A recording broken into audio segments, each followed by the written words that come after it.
اس نشست کے اعتبار سے میرا الوداعی تحفہ ہے آپ کے لیے،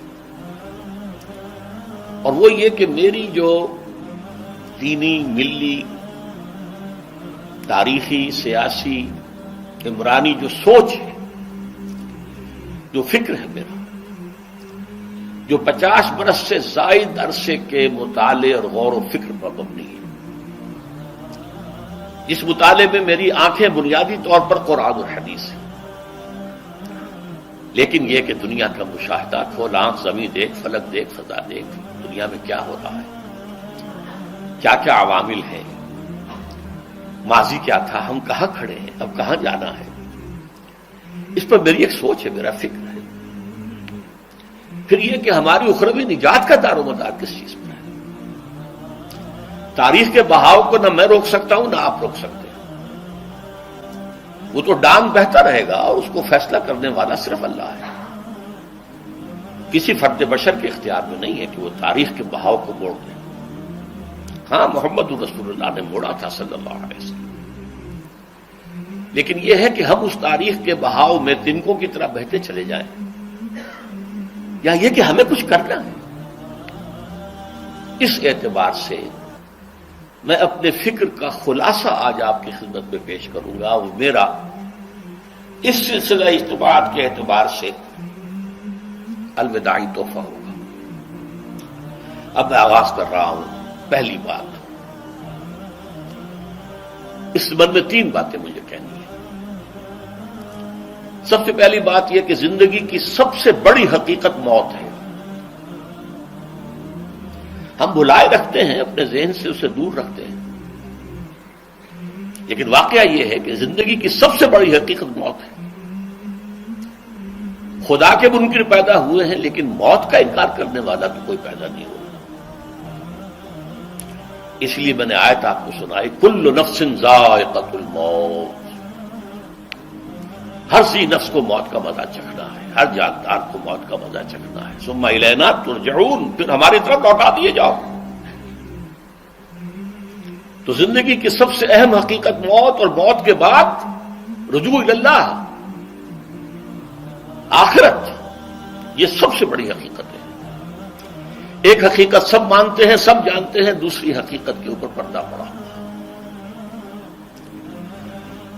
میں نے اس اعتبار سے نوٹ کیا، یہ الفاظ قرآن میں 3 مرتبہ ہے، کل نفس ذائقۃ الموت، ہر جاندار کو موت کا مزہ چکھنا ہے۔ انبیاء اس سے مستثنا نہیں رہے، رسول اس سے مستثنا نہیں رہے، اولیاء اللہ مستثنا نہیں رہے۔ وقتی طور پر استثناء حضرت عیسیٰ کا ہے کہ ابھی وہ زندہ ہے، لیکن عیسیٰ یاتی علیہ الموت، حضور نے فرمایا عیسیٰ پر بھی موت آئے گی، جب دوبارہ آئیں گے، زمین پر اتریں گے، پھر اس کے بعد ان پر موت وارد ہوگی، ان کی نماز جنازہ پڑھی جائے گی، انہیں دفن کیا جائے گا حضور کے پہلو میں، شادی بھی کریں گے، اولاد بھی ہوگی۔ باقی تو یہ ہے کہ کل نفس ذائقۃ الموت، سب کو موت کا مزہ چکھنا ہے۔ عیسیٰ بھی بالآخر اس سے مستثنا نہیں رہیں گے، بلکہ قرآن میں ایک جگہ کہا گیا ہے أَفَإِن مِتَّ فَهُمُ الْخَالِدُونَ، کیا ہے نبی، اگر آپ کا انتقال ہو گیا تو یہ کیا ہمیشہ رہیں گے؟ کون ہے دنیا میں جو ہمیشہ رہے؟ انتقال تو ہونا، آپ کا بھی ہونا ہے۔ إِنَّكَ مَيِّتٌ وَإِنَّهُمْ لَمَيِّتُونَ،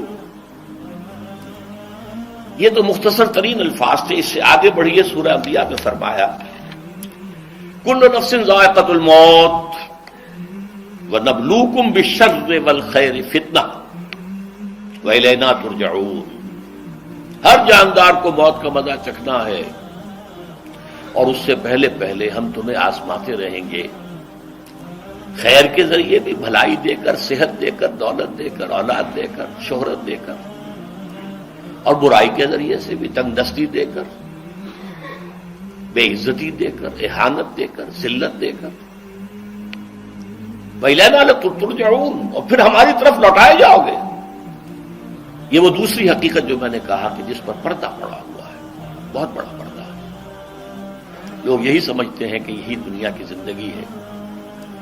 قرآن کہتا ہے إِنَّ الدَّارَ الْآخِرَةَ لَهِيَ الْحَيَوَانُ لَوْ كَانُوا يَعْلَمُونَ، یہ تو آخرت والی زندگی ہے جو اصل زندگی ہے، کاش کہ انہیں معلوم ہوتا۔ اس سے بھی زیادہ تفصیل سے یہ آل عمران میں آئی آیت، کل نفس ذائقۃ الموت وانما توفون اجورکم یوم القیامہ، ہر جاندار کو موت کا مزہ چکھنا ہے اور پھر تمہیں پورا پورا تمہارا اجر اور بدلہ دے دیا جائے گا قیامت کے دن۔ فمن زحزح عن النار وادخل الجنۃ فقد فاز، جو کوئی آگ سے بچا لیا گیا اور جنت میں داخل کر دیا گیا وہ تو کامیاب ہو گیا۔ اللہم ربنا اجعلنا منہم، اللہم ربنا اجعلنا منہم، اللہم ربنا اجعلنا منہم۔ وما الحیات الدنیا الا متاع الغرور، اور دنیا کی زندگی تو سوائے دھوکے کے سامان کے اور کچھ نہیں۔ دھوکہ کس معنی میں؟ یہ تمہیں اصل زندگی سے غافل کر دیتی ہے۔ تم کہیں سفر پر جا رہے تھے، تمہارا کہیں گھر تھا، تمہیں واپس آنا تھا، تم راستے ہی میں کسی دلچسپی میں ایسے مگن ہوئے کہ گھر بار سب بھول گئے۔ یہ تو تمہارا عارضی سا سفر تھا، تم نے اسی کو اپنی منزل بنا لیا، اپنا ٹھکانہ بنا لیا، تو دھوکہ دیا اس نے تمہیں۔ ویسے دنیا کی زندگی دھوکہ نہیں ہے، بڑی حقیقت ہے، اس لیے کہ حضور نے فرمایا انما الدنیا مزرعۃ الآخرہ، یہ دنیا آخرت کی کھیتی ہے، یہاں بو گے تو وہاں کاٹو گے، یہاں کچھ کمائی کرو گے تو وہاں اس کا بدلہ ملے گا۔ اس اعتبار سے دنیا بہت بڑی حقیقت ہے، ایک ایک لمحہ بہت بڑی قیمتی شے ہے، لیکن اگر یہ دنیا تمہیں آخرت سے غافل کر دے تو اس سے بڑا دھوکے باز اور کوئی نہیں۔ یہ اصل دجال ہے۔ میں نے تقریباً 60 برس کی عمر کو جب میں پہنچا تھا تو موت کا انتظار شروع کر دیا تھا۔ میرے قریبی احباب کو معلوم ہے، میں کہتا رہا، یہ بھی کہتا رہا کہ بھائی میں اپنے حصے کا کام کر چکا، جتنی صلاحیت اللہ نے دی تھی، جتنی بھی میرے اندر استعداد تھی، میں اس کو بھرپور طریقے پر استعمال کر چکا۔ دم واپسی برسر راہ ہے عزیز و اب اللہ ہی اللہ ہے، یہ میرا معاملہ رہا ہے 60 برس کی عمر سے۔ اس کے بعد اللہ نے مزید 14 برس دیے ہیں، یہ نافلۃ لک کے درجے میں کہتا ہوں، اس کا اللہ کا عطیہ خصوصی ہے، نفل ہے، ہمیشہ کہتا رہا ہوں۔ مسنون زندگی تو 61 برس ہے ہمارے حساب سے۔ علامہ اقبال کے بارے میں سنا ہے کہ رویا کرتے تھے کہیں میری عمر حضور کی عمر سے زیادہ نہ ہو جائے۔ وہ 6 مہینے کم ہی رہی ہے حضور کی عمر سے۔ جو حضور کی عمر تھی وہی حضرت ابو بکر کی، وہی حضرت عمر کی، وہی حضرت علی کی۔ ہاں، حضرت عثمان 82 برس کے ہوئے ماشاءاللہ۔ پھر یہاں کے مجددین میں سے وہی عمر حضرت شیخ احمد سرہندی کی، وہی شاہ ولی اللہ دہلوی کی۔ ہاں، شیخ عبدالحق محدث دہلوی رحمۃ اللہ علیہ 82 برس کے ہوئے۔ لیکن یہ میں کہا کرتا تھا مسنون عمر تو 61 برس ہے، جسے ہم 63 کہتے ہیں، وہ اصل میں ہمارے حساب سے 61 بنتا ہے۔ وہ 63 قمری ہے، جو 9 دن کم ہے، قمری سال جو ہے وہ شمسی سال سے۔ بہرحال میں اس وقت سے منتظر تھا، لیکن جو بھی وقت اللہ نے دیا ہے، اللہ کا شکر ہے، وہ مفید کاموں میں لگا ہے۔ ان میں خاص طور پر میں سمجھتا ہوں کہ اللہ کا مجھ پر سب سے بڑا احسان، اور مجھے پر نہیں، بہت بڑے پیمانے پر لوگوں پر جو احسان ہوا ہے، وہ میرا 1998 کا دورہ ترجمہ قرآن جو کراچی میں ہوا تھا۔ 1998 کے مارچ میں میرا بڑا آپریشن ہوا، دونوں گھٹنے تبدیل کیے گئے، لیکن 98 کے آخر میں، حالانکہ میں چل نہیں سکتا تھا، کراچی میں مسجد جو ہے اونچی ہے، دوسری منزل پر ہے، تو خاص ریمپ بنایا گیا جس کے ذریعے میں ویل چیئر پر مجھے لے جایا جاتا تھا۔ میں نے درس دیا۔ اس درس کی گزشتہ چند سالوں سے پوری دنیا میں جو گونج ہوئی ہے اللہ کے فضل و کرم سے، اللہ کی کوئی حکمت خداوندی اس کے ساتھ وابستہ ہے۔ اس میں میرے کسی کام کو دخل نہیں ہے، میری کسی کوشش کو دخل نہیں ہے۔ میں نے تو جو درس میں دیتا آ رہا تھا سن 85 سے دورہ ترجمہ قرآن، البتہ یہ بات ضرور ہے کہ میں نے محسوس کیا تھا کہ سن 98 کے اس درس میں دورہ ترجمہ قرآن کے مجھے خصوصی انشراح حاصل تھا۔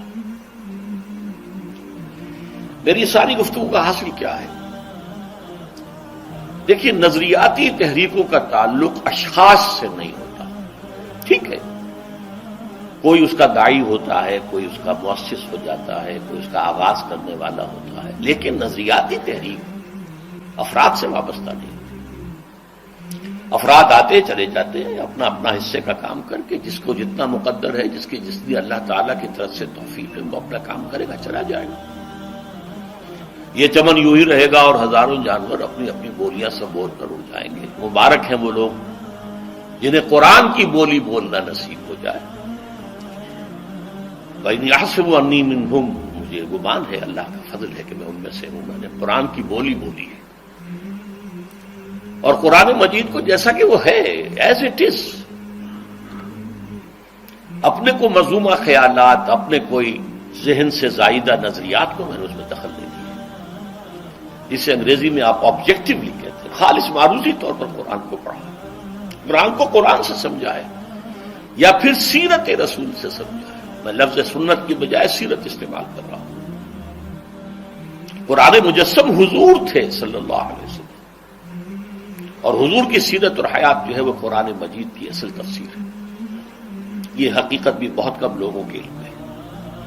وہ احادیث کا نام تو لیتے ہیں، احادیث بھی ہے، سیرت بھی تو احادیث ہی سے ہمیں ملتی ہے، لیکن میں خاص طور پر سنت یا حدیث کی بجائے سیرت کا استعمال۔ قرآن کی دو سورسز ہیں، قرآن خود اور سیرت رسول صلی اللہ علیہ وسلم۔ دین کی بات پھیلانا صدقہ جاریہ ہے، ثواب کی نیت سے ویڈیو کو شیئر ضرور کیجیے۔ جزاک اللہ۔